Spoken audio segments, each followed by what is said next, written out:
You are my passion, Lord. You're the one I live for. With you there's nothing more that I need. The air I breathe. Good morning, First Baptist Church. It's so good to see you here today. It's a beautiful day where we can come and worship our living Savior. Let's stand right now as we sing Good, Good Father.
His amazing loves should leave us speechless. Let's sing about that right now. Love so undeniable, I can hardly speak. He's so unexplainable, I can hardly think as you call me. Deeper still as you call me. Deeper still as you call me. Deeper still into love. You're a good, good Father. It's who you are. It's who you are. It's who you are, and I'm loved by you. It's who I am. It's who I am. It's who I am. You're a good, good Father. It's who you are. It's who you are. It's who you are, and I'm loved by you. It's who I am. It's who I am. It's who I am.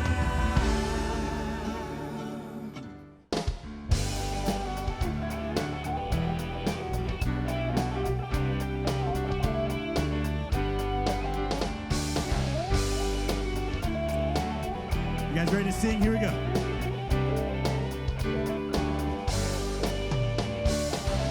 Lord, you're God with all your heart, with all your soul, with all your mind, with all your strength. Lord, you're God with all your heart, with all your soul, with all your mind, with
If you could please join me as we sing Sweet, Sweet Spirit.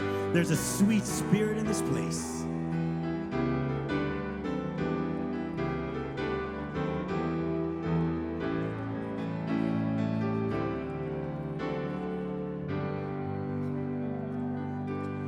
There's a sweet, sweet spirit in this place, and I know it's the Spirit of the Lord. There's a sweet expression of His grace, and I know it's the presence of the Lord. Sweet Holy Spirit, sweet heavenly dove, you're right here with us, filling us with your love. And for these blessings, we lift our hearts in praise. Without a doubt, we know that we have been revived when we shall leave this place. There are blessings you cannot receive till you know the fullness that we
So yesterday, my son and I went down to Arizona to watch a golf tournament.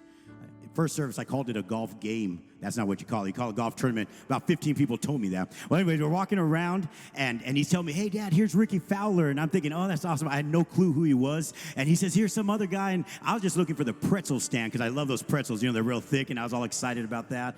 But I was walking around looking at 200,000 people celebrating and finding joy in something that is temporary. Something that is just like now. I mean, even by next week, there'll be new winners and new second place people. You understand? It's temporary. And for some reason, when we come to worship, there's not that same joy. There's not that same energy, even though we're worshiping something eternal. So right now, as we sing this beautiful hymn, this just talks about our story of our love for Jesus Christ. I want to encourage you, just to, like Pastor said last week, make that little circle around you. And just make that a place of worship where your heart, and it doesn't mean you have to lift your hands up. It doesn't mean you have to do anything crazy. I don't want anybody dancing in the aisles, but your heart, your mind, your soul just focused on how grateful we are for our Jesus Christ. Let's stand as we sing Blessed Assurance, Jesus is mine. Blessed assurance, Jesus is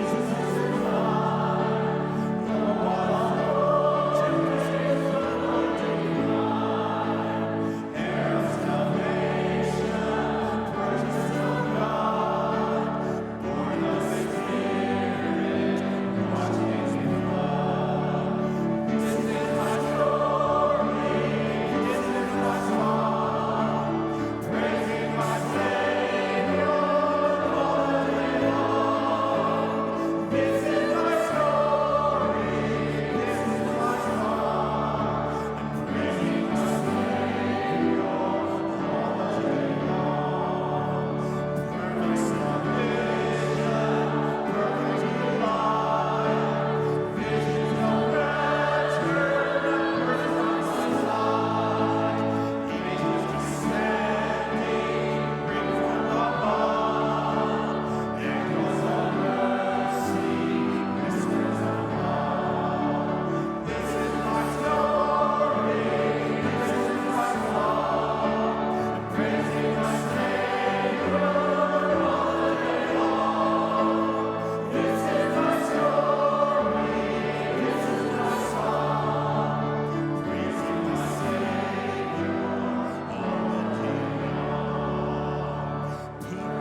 Well, we're glad that you're here today to help us honor these children. Now, we did this in the early service, and one of the young ladies who received a Bible in the early service came up to me 3 different times before they left to go home after Sunday school to she was just glowing about her new Bible.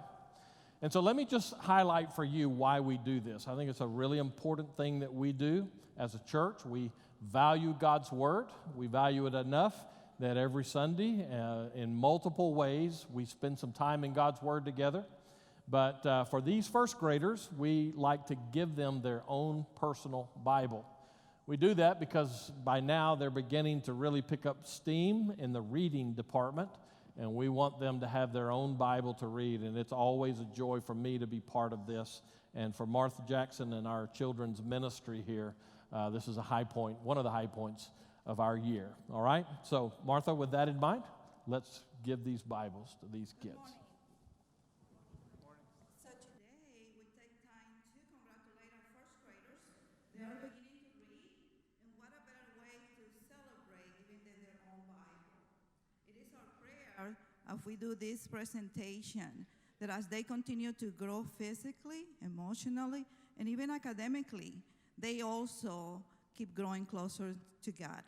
I just want to take a minute to say about a word of appreciation to our Sunday school teachers. Every Sunday morning, 20 or 25 Sunday school teachers and preschool workers teach the Bible to our children. Our first grade teacher is Mr. Tarpley, and faithfully teaching our first graders every Sunday, and Liz Clark is our greeter. So we're going to give the Bible to these 3 girls. Parents, after they receive the Bible, if you meet them down the next steps, and we wait for a group picture. Okay?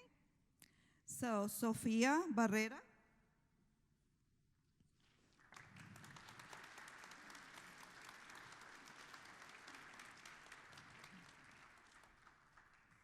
Adam Shauredi.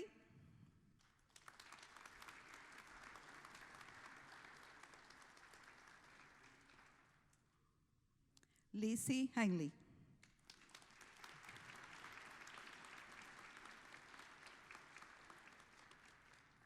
Thank you. Let's pray. Dear Father, we are so grateful that we can get to serve you here and work with our children. Father, I pray for each of these children, they are in first grade in our Sunday school class, that they will love to read your word. And as they read the word, Father, that you will guide them and that they believe all your promises. I pray for the parents. I pray that they will be wise to guide them in the way that they should go. And I pray for the church. I pray, Father, that we will be consistent in teaching them, Father. And then, yes, lead them to love your word and have a relationship with you. In Jesus' name we pray. Amen.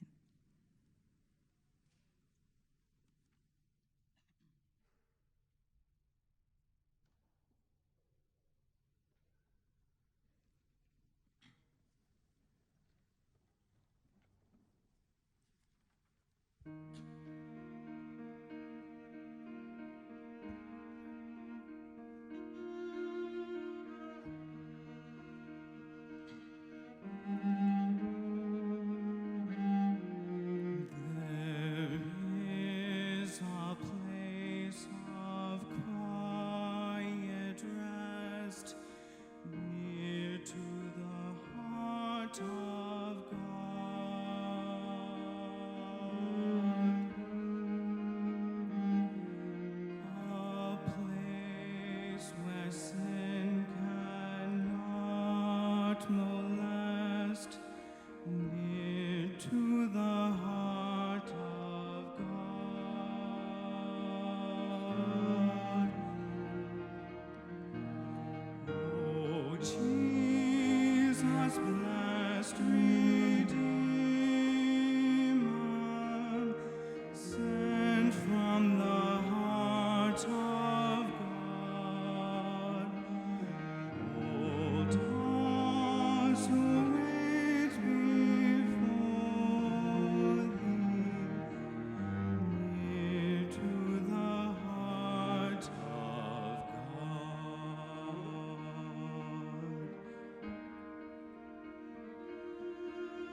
Jesus, blessed Redeemer,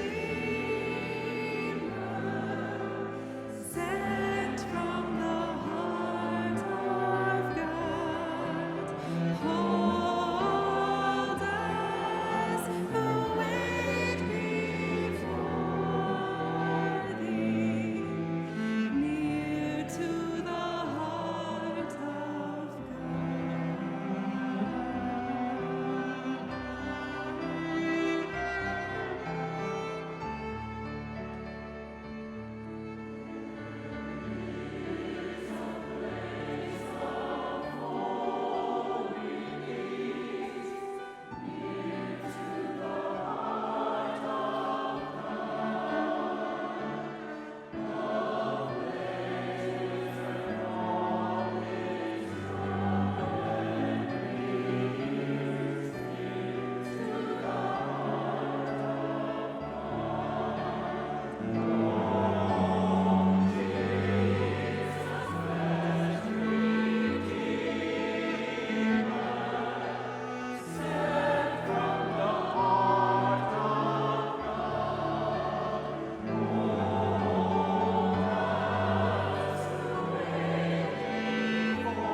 Imagine with me, if you will, that this afternoon, as you gather around the television set to watch the Super Bowl, just a handful of minutes into that Super Bowl, there comes that emergency alert tone, the kind that's fairly obnoxious on purpose so that it grabs your attention. And as the tone is going off, they cut into the Super Bowl broadcast and you get one of those emergency response system announcements. And they announce that there is a storm coming. Imagine with me if they say these words in that announcement. Most of the area will be uninhabitable for weeks, perhaps longer. At least one half of well-constructed homes will have roof and wall failure. All gabled roofs will fail, leaving those homes severely damaged or destroyed. The majority of industrial buildings will become non-functional. Partial to complete wall and roof failure is expected. All wood-framed, low-rising apartment buildings will be destroyed. Concrete block low-rise apartments will sustain major damage, including some roof and wall failure. High-rise office and apartment buildings will sway dangerously, a few to the point of total collapse. All windows will blow out. Airborne debris will be widespread. The blown debris will create additional destruction. Persons, pets, and livestock exposed to the winds will face certain death if struck. Power outages will last for weeks. Livestock left exposed to the winds will be killed. How would you respond if that was the emergency broadcast announcement from the National Weather Service about the storm that was bearing down on you? Those words are taken from the script that was issued by the National Weather Service, particularly a man named Robert Ricks, on Sunday, August the 28th, 2005, out of the Slidell, Louisiana office of the National Weather Service.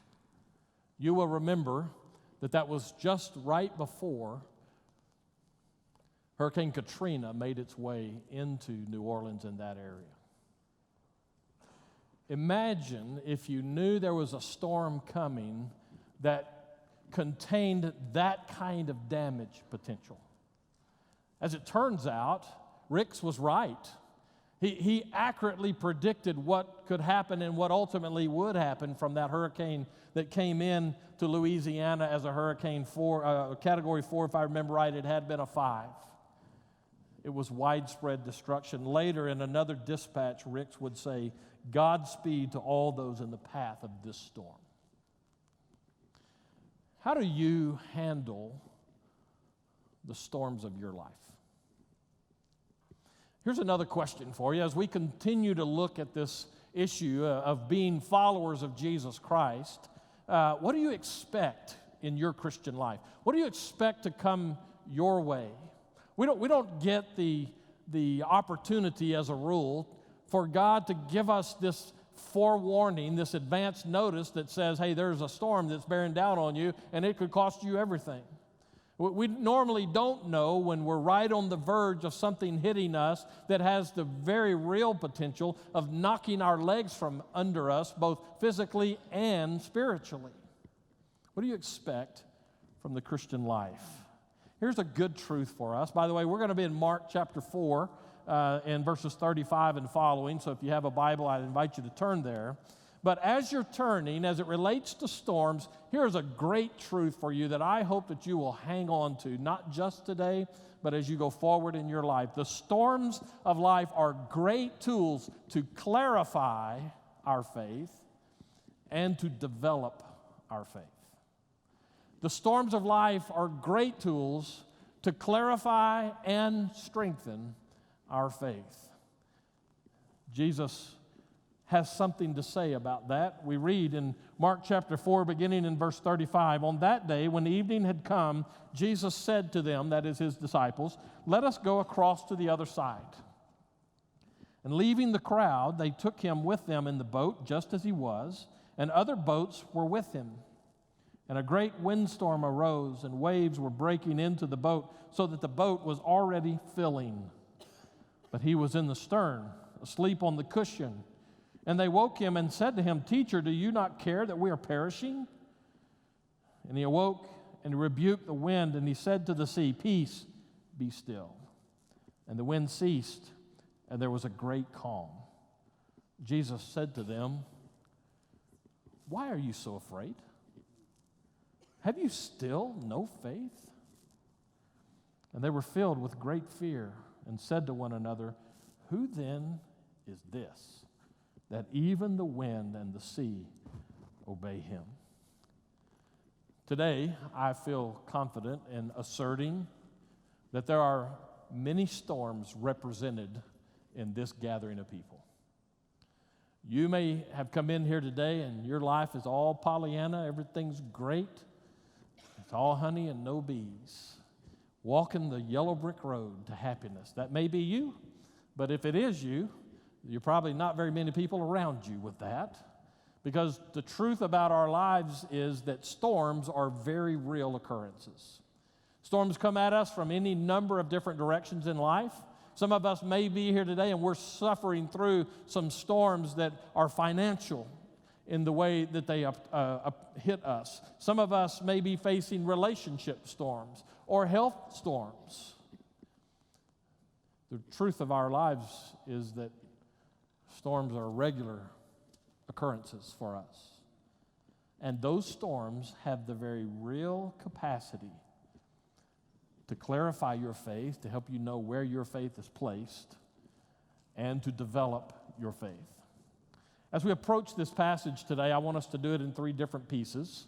We want to look first at Jesus before the storm, and then after we talk about that some, we'll look at Jesus during the storm, And ultimately, at the end, we'll talk about Jesus after the storm. So we begin with Jesus in the storm itself. Well, actually, I want to take you all the way back to chapter 4, verse 1. Now, we're not going to read these, and so just kind of go back and glance. If your Bible happens to have subheadings in there where they kind of break it apart for you, look at the subheadings, and you'll see from chapter 4, verse 1, right up into the point where we started reading today, that Jesus is in a teaching kind of a day. There are parables that are told. People are gathering around. He's talking with his disciples, but not just his disciples. It's that bigger group of people that have gathered to him. It is a day of teaching. But as we find with these disciples, his teaching is not over just because the sun goes down. As a matter of fact, the teaching that he's about to do as we approach this particular passage is geared specifically for those disciples in that boat with him. That introduces a bit of a quandary for us, potentially. Again, verses 34 and 35, 35 and 36. And on that day, when evening had come, he said to them, "Let us go across to the other side." Sounds kind of tame, doesn't it? I mean, after all, what's more relaxing than an evening boat ride across the lake?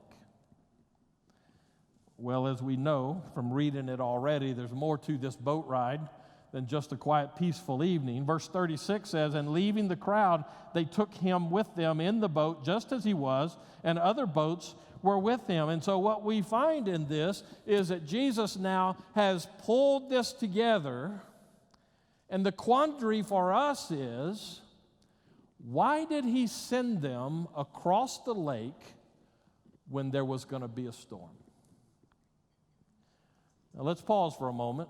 Let's kind of try that on and see if it doesn't fit our lives.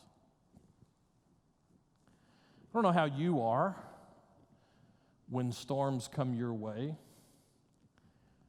but sometimes I hope I don't think really I'm alone in this boat, so to speak, but sometimes when we come to those storms in our lives, we kind of put God on trial with that.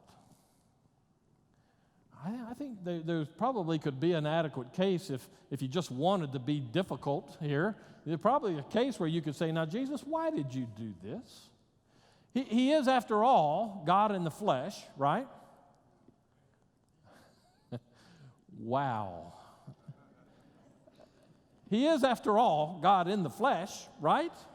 Right, okay. I thought I was in the wrong church for a minute there. But so if that's true, and it is, couldn't Jesus have known that there was a storm coming? Now, that's possible.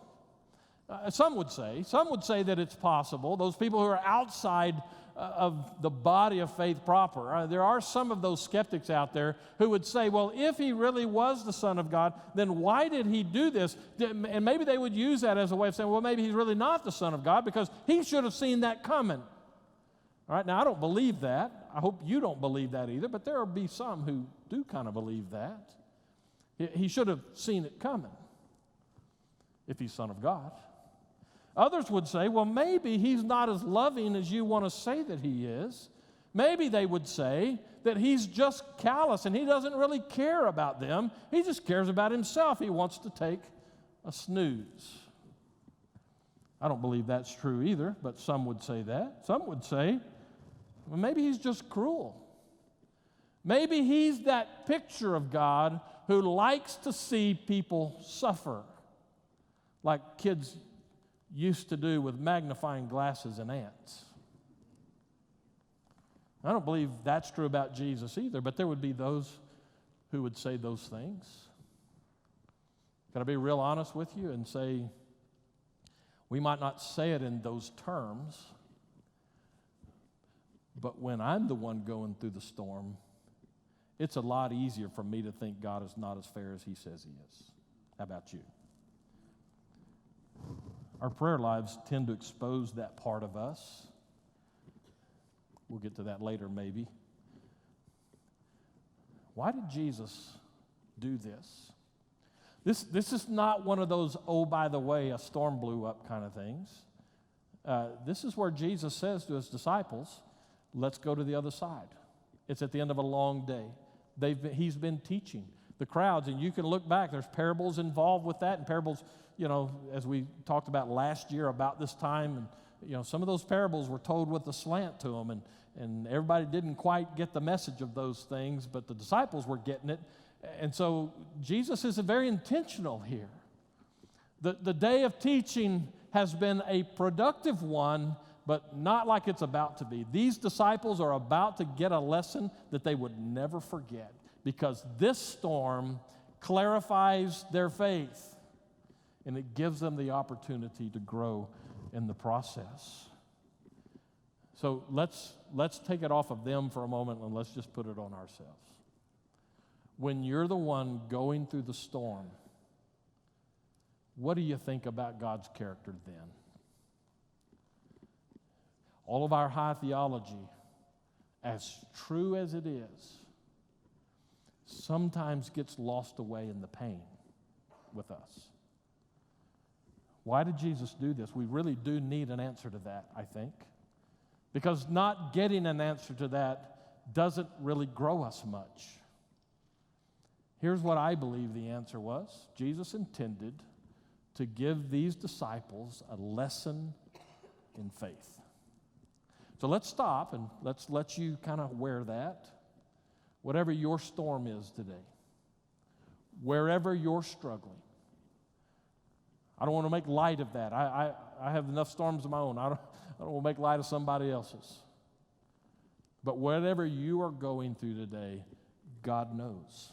You got to know that God knows, and He cares. We'll talk more about that as we work our way through this. But the answer to why did Jesus do this is because these disciples needed to grow. They needed to grow because there was another storm coming for them. They needed to grow because there was another bigger storm coming at them. And it's these small storms. It's kind of like surgery. Minor surgery is what somebody else has. A small storm is what somebody else has. My storms are huge, right? Yours? But each one in succession gives me the opportunity to know where my faith is and for it to grow in Jesus Christ. There are other storms coming, and the way we process today's storms directly impacts tomorrow's storms for us. So that's the first part of this. Those disciples would face other storms, bigger storms, and so will you. And so we need to capitalize on the storm that is before us. Where are we in that? And here's what I really want you to hang on to, and then we'll start getting into what Jesus did during the storm.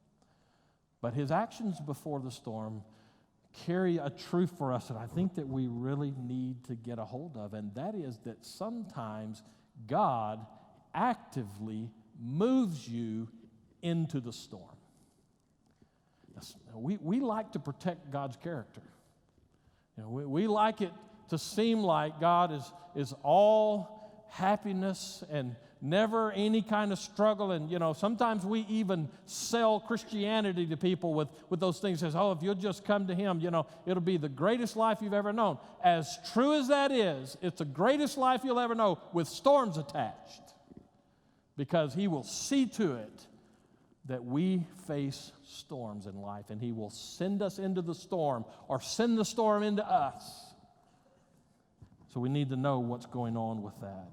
Never forget, He's always aware, He's always there, and He's always bigger than the storm. Well, just one last question before we go to Jesus during the storm. Are you ready for your storm? So Jesus during the storm gives us a whole, oh boy, this passage, I tell you. So where's Jesus in the storm?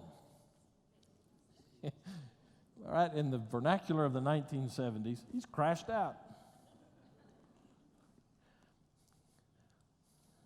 Jesus ever sleep through your storms? Seems like it. Well, I can't speak for you, but I've faced storms, that at times I thought, okay, God, I almost want to yell into heaven, hey! I'll quote my dad. He used to say, God, you're getting ready to lose a preacher down here. Jesus is asleep. Verse 37 is where we find that. And a great windstorm arose, and the waves were breaking into the boat, so that boat was already filling. I want you to imagine, let's do this kind of a group exercise here for a moment. Imagine being in that boat. One of the best ways I found for me in studying narrative sections of Scripture like this, the Gospels, where it's telling the story of Jesus, or other places where we find the story unfolding, is try to put yourself into the scene. Now, be careful, because you're not writing Scripture in this, but just try to put yourself into the scene with knowing yourself like you do. So put yourself into the boat with these guys. Now, let's not forget that in this boat are some professional fishermen. It's not like they're going to face anything that they haven't faced before out there on the Sea of Galilee. But let's put ourselves in the boat, not at the point of the storm just yet. Let's go backwards about an hour, or maybe 2 hours backwards. I don't know how often you've been on a lake. I know that we have a lot of beach around here. I hadn't found the lake yet, but there's very little that is more relaxing than an evening out on the water in a boat. So about an hour or so before this storm, we can imagine the scene on the Sea of Galilee, just tranquil. It's been a long day. People have been pressing in. And out there, as we talked about a couple of weeks ago, out there where these fishermen had been hundreds of times before in the middle of the night fishing, it's just hanging out. Well, some of them are working, because that boat with no wind would have had to been paddled across, but that was typical for them. Imagine what it was like in that calmness, the serene end of a busy day. But those professional sailors, fishermen, would have picked up on the breeze as it started to blow. The Sea of Galilee was known for these kind of storms. It's in a basin. And so what happens, the highlands that are around kind of pick up from the heat of the day or these weather systems, and so they just kind of blow down onto the sea there. And so these storms, they spin up pretty quickly, and they can often be done pretty quickly. Kind of like some of you who live on the east side are going to see tomorrow as this wind stuff blows through. It's going to be, on the east side, I'm told that it's going to be 50 miles an hour, but it's going to come on pretty quickly. And so those of us on the west side will feel the wind start picking up a little bit, and we'll say a prayer for you on the east side. That's a little bit of the scenario here. So those professional fishermen would have known that something was up as that breeze started to blow, and it caused their professional boatmanship to raise to high alert. And Jesus is asleep. Of course he is. It's been a hard day.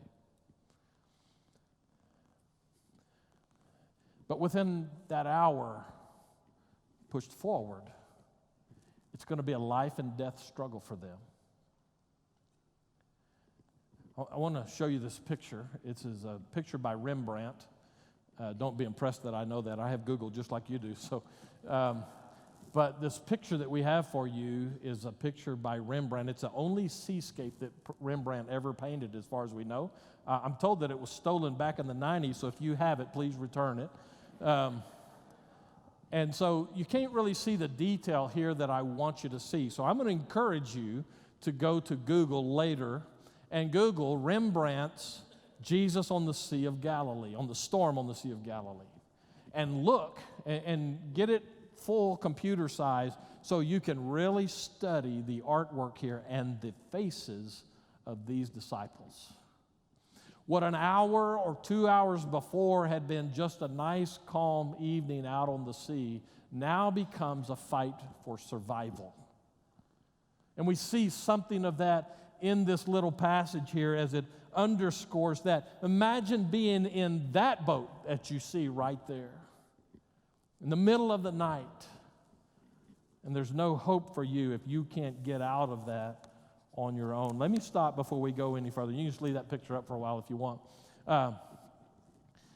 So let me bring all of that back to us. Most of the storms that we face are kind of like this. At first, it doesn't seem like it's that big of a deal. Let me say that a different way. The smaller the storm, the less we need God to help us. Now, we don't say it that way, but that's kind of the deal. Look back at that picture. If you go back and look at it later, you don't have to do it now, but go back and look at it, and there's a guy in that picture. Go ahead and throw it up, so if you will, sorry. There's a guy in that picture. See him up on the top left? He's working with all of his might to get that sail under control. That's me. That's my approach to storm crisis solving. Busy. I'm going to fix this. I'm going to make orders so that somebody else can help me fix this if that's what it takes. But the bigger the crisis, the more frantic some of us get. And we do everything we can to try to get it under control. And the more we do that and the more accomplished we get at this storm crisis solving, the less we think we need God. And so God just keeps sending bigger storms. He's really good at that, by the way. I mean, he made the whole earth. You think he can't make a storm that'll challenge you? So these disciples are a picture for us, I think, of how we approach storms. During the storm, Jesus is asleep, but these disciples are not sleeping. Boy, it has their full attention. Maybe we'll say it this way. Our storms, let's say a financial storm, starts off maybe with a little bit of a rumble in the stock market. And then something like, coronavirus. Let's use that one. And then one day the stock market falls 600 points and you lose thousands of dollars. It started off as just a little bit of a struggle, and now real money starts getting involved, and the crisis gets bigger. Let's take it out of the financial part of it and let's put your storm in the health deal. And so you wake up one morning and you have this nagging cough. You find a bump that doesn't belong there, or you can't catch your breath. And you go to the doctor. You see, these storms, they come at us, and they don't always come at us full-blown right away. Sometimes they just kind of ease in. But sooner or later, we get into these storms, and they're bigger than we are, and Jesus seems like he's asleep. And we should not be too hard on Jesus here. A professor in seminary who said these words, I loved him ever since. I've loved him ever since. He said, guys, sometimes the most spiritual thing you can do as a minister of the gospel is take a nap. Praise Jesus. I love that.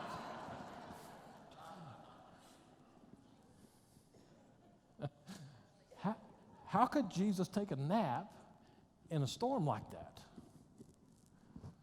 Well, I think that's a pretty good question. I don't want to answer all of them up here, so I'm going to let you do it, but let me just take it from this angle. How could Jesus sleep through this? And the disciples have exactly that question on their mind.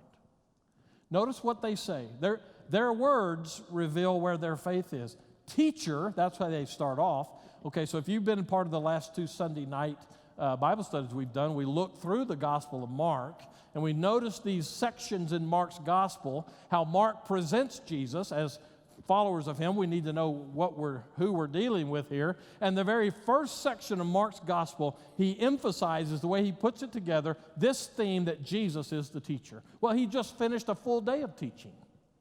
So the disciples have correctly identified Jesus at that point, teacher, but now their words destroy their own reputation. They say, don't you even care? You ever prayed that? Well, okay, just kind of do a little personal inventory later. Now, we don't ever say it that way. We rarely say it that way. God, don't you care? We say things like, really? Are you serious? How do you respond to God in your storms? Don't you even care? I think that's a fair question. I think it's a fair question, and it's okay for you to pray that way if that's where you are, as long as you stick around for the answer, okay? Because God's got an answer to that question. Don't you even care? And then the Rotramel translation of the last thing they say, we're all going to die. That's where they are. Teacher. See, they believe enough in Jesus, they've seen his teaching, but they're missing that other part of him that is the wind calmer, the storm killer.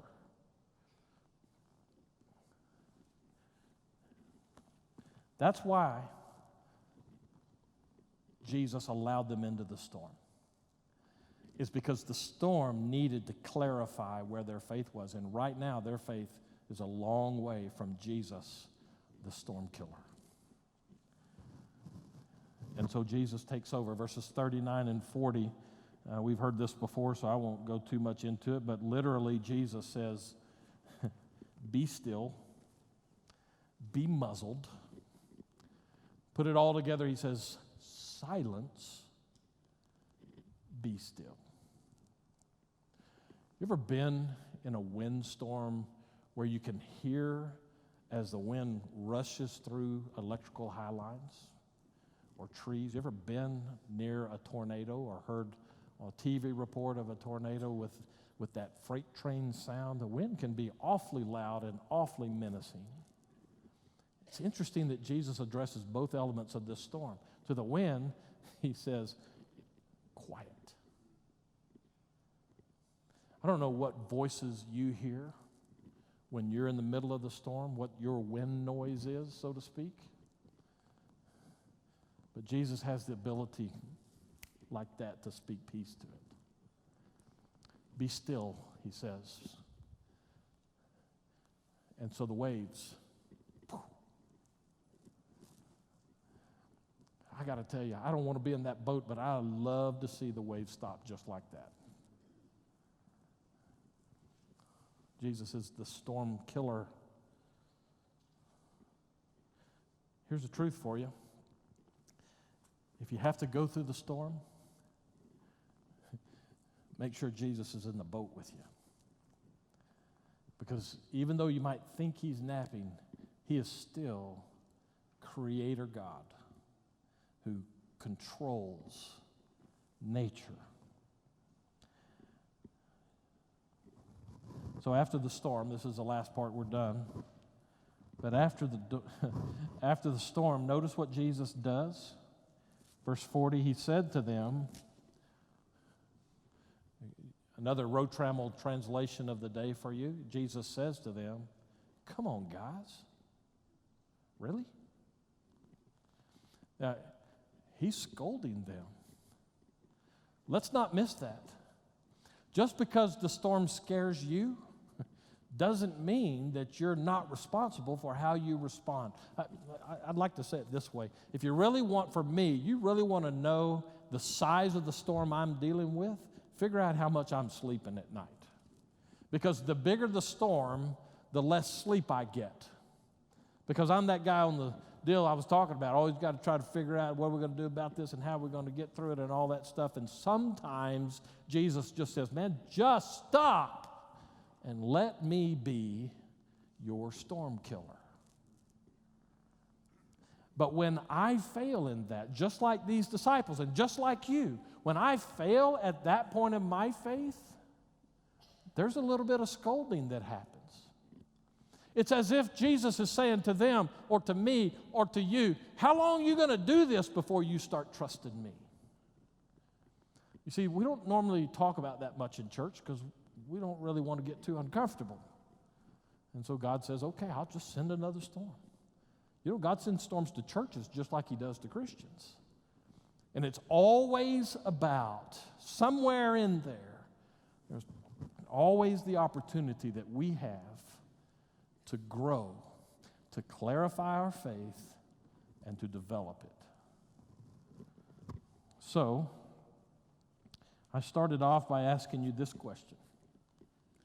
What can you expect in the Christian life? I'll give you two answers. The first one is you can expect storms. Your storm warning is buckle up because it's coming. But the second thing you can expect is that Jesus will walk through that storm with you and he will grow you through it. So in your prayer life, when you're facing a storm, and maybe it's today for some of us, the question that you can pray is, God, what do you need me to learn from this? And if you'll learn to ask that sooner rather than later, it's a much better storm. I can promise you that. Don't use the storm as the opportunity to panic. Use it as the opportunity to get to know a little bit more about what it means to be a follower of Jesus Christ. Won't you bow your heads with me, if you will, and let's pray together. Father, we come asking you now to take the message of this story and bring it to heart. Help us to personalize the truths that we've seen here. Some of us are fighting a storm that has been lifelong. It's that spiritual battle for who will be God in our lives. For those who have not learned to trust you for the forgiveness of their sin, for the life that you offer, to trust you for the eternity that you promise through Jesus Christ, for those people today, we ask that even now, right this second, the Holy Spirit would knock on their hearts and tug at their hearts so that they might choose to give up the fight to be God and surrender to you and experience the life and the forgiveness that only Jesus can bring. Right now, we ask that. And Father, some of us are fighting real battles today. We pray for comfort.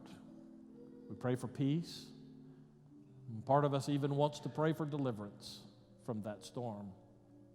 But better than that, we pray that it would be a solid, quick, teachable moment. Wherever we are today, Father, this invitation time is for you to do stuff with us, to move us, to challenge us. And so we pray that you would have your way with us even now in Jesus' name. Amen. Let's stand and sing together. The cross upon which Jesus died is a shelter in which we can hide, and its grace so free is sufficient